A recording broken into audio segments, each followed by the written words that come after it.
Magandang araw sa inyong lahat guys, Luzon, Mindanao, sa aking mga followers, sa aking mga viewers, lalo na sa aking mga subscribers dito sa aking channel YouTube TV. Sa araw na ito ngayon, magbigay naman ako og konting tips sa kaalaman ko sa pagparis-paris ko ng may edad na lalaki at saka may edad na babae. Pinagparis ko pala ang aking inahin na may edad na at saka yung may edad ko na rin na pinapalahing lalaki. Ito siya ang resulta sa 12 nga itlog.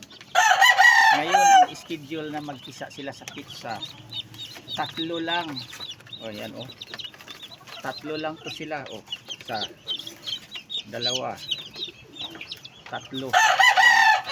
tatlong piraso lang ang nagiging sisiw na mayroong similya.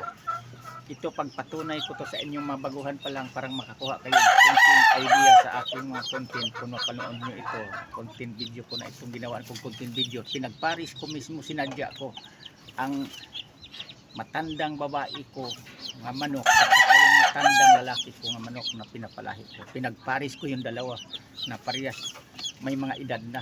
Mahina na talaga ang similya. Sa 12 nga itlog, tatlo na lang ang may similya nag-isa. Kaya dito sa aking mga content, subaybayan nyo na lang palagi. Huwag sana kayong magsawa sa pagpanood dito sa aking mga ginawang mga content video sa kaalaman ko sa pag-alagag manok. Dahil mayroon talaga kayo ditong matutunan dahil kinukontent ko, isinisir ko sa inyo, ibinahagi ko ang aking nalaman. Kaya dapat ang bata talaga natin na lalaki, yan ang dapat iparis natin sa matanda na babae. Kung matanda naman ang ating lalaki, dapat ang iparis natin yan bata na babae. Huwag nating pagparisin ang parehas na may edad na lalaki babae. Yan dapat ang proseso. Pero ito ginagawa ko mismo ito kasi sinasadya ko parang maikontin ko talaga kung ano ang kalabasan. Ito nga ang kalabasan. Ginawaan ko nag-content ngayon na nagpisa nga sa 12 gilimliman, tatlo na lang ang may similya. Ito ang pagpatunay ko sa inyo na hindi ako gumagawa-gawa lang kwento, parang may content lang ako, mayroon lang ako may upload dito sa aking channel YouTube Kalyaw Kasabong TV. Kung hindi ang kinukontent ko dito, pinagsasabi ko yung may katotohanan, pinagdaanan ko mismo bago ko ginawa ang content video sa kaalaman ko sa pagpalahi ng manok kung anong resulta. Ito na nga ang resulta, sinasadya ko mismo to. Pero hindi ko yun gawain na magpapalahig manok na pinagparis ko ang may edad na lalaki at saka may edad na babae. Sinasadya ko lang yun, parang maipaliwanag ko dito sa aking content, sa mai-upload ko sa aking YouTube Kalyaw Kasabong TV kung ano ang kahit natnan resulta sa pinagparis ko na babae lalaking may kaedara na. Yan totoo. Kasi dito ang aking mga content, ibinahagi ko lang sa inyo dito kung ano ang dapat na tamang pamaraan. Ang tamang pamaraan talaga, kung may edad na ang ating pinapalahing lalaki, parisan natin yan sa kinatawag o mga bata babae, mga dumalaga pa lang. Parang malakas ang kapit sa similya.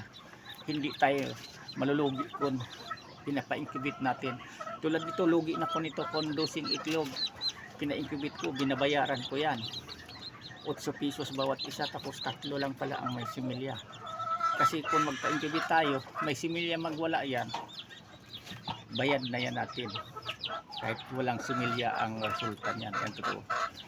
Kaya kayong mga baguhan pa lang, kailangan sundin nyo ang mga pamaraan na wag nating pagparisin talaga ang babae nga may edad na at saka yung lalaking may edad na.